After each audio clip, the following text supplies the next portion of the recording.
Je ne peux absolument pas vous confirmer la prise de la ville de Sirte. Au contraire, je me trouve à une centaine de kilomètres de Sirte et avec la première colonne des insurgés qui avance vers la ville. Mais nous sommes arrêtés donc à une centaine de kilomètres de la ville natale de Mouammar Kadhafi et il y a des combats en ce moment même, des combats entre les insurgés et des forces pro-Kadhafi. Alors apparemment, il n'y aurait pas beaucoup de militaires pro-Kadhafi en face de nous. Il y aurait une dizaine tout au plus de pick-up armés de mitrailleuses. Mais en tous les cas, ça suffit pour arrêter pour l'instant l'avancée de l'insurrection. Il y a des combats, régulièrement on entend des tirs de Katyusha, des tirs de mitrailleuses. Et nous avons vu un blessé parmi les insurgés qui est revenu blessé à la main. La situation est assez chaotique ici sur ce front, très désorganisé. Les insurgés n'ont pas la moindre idée de ce qui se passe un peu plus devant. Donc ils tirent en direction de la position des forces pro-Kadhafi et puis ils reculent, ils font marche arrière, ils font marche avant et puis ils crient Allahu Akbar à chaque tir de Katyusha.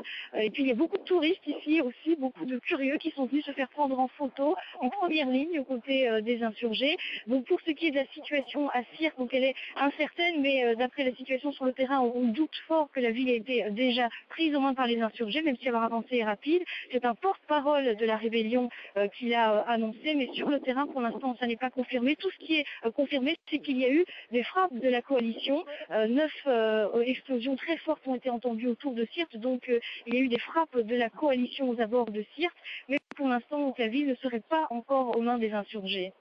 Il y a quelques jours encore, Moussa Koussa apparaissait à Tripoli en conférence de presse. Mais désormais, l'ex-chef de la diplomatie libyenne est à Londres. Il aurait quitté son pays en toute discrétion pour se rendre en Tunisie, d'où il aurait pris un avion pour l'Europe. Aucune image de son arrivée dans un aéroport militaire britannique, juste ce communiqué du Foreign Office. Il est venu jusqu'ici de son propre chef. Il nous a dit qu'il avait choisi de démissionner. Sa fonction était de représenter le régime sur la scène internationale, chose qu'il ne souhaite plus faire aujourd'hui. Moussa Koussa a donc quitté ses fonctions et son arrivée à Londres pourrait être utile pour la coalition engagée en Libye.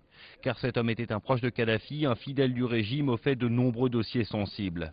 Ministre libyen des Affaires étrangères, ancien ambassadeur à Londres, Moussa Koussa a surtout été le chef des services de renseignement libyens pendant 15 ans. À ce titre, il a piloté de nombreux dossiers sensibles, démantèlement du programme nucléaire libyen, libération des infirmières bulgares ou encore indemnisation des victimes des attentats de Lockerbie et du Decedis du TA. Il sait comment le colonel Kadhafi dirige les opérations contre les forces révolutionnaires. Il sait aussi comment il se comporte avec son cercle proche. Moussa Koussa n'est pas le premier haut responsable libyen à faire défection. Il y a plusieurs semaines, l'ancien ambassadeur de Libye à l'ONU avait quitté son poste. Au même moment, le ministre de la Justice avait lui aussi démissionné pour rejoindre l'insurrection et fonder le Comité national de transition à Benghazi. Pour de nombreux observateurs internationaux, cette nouvelle défection est un signe que l'entourage de Mouammar Kadhafi semble peu à peu perdre confiance dans la solidité du régime.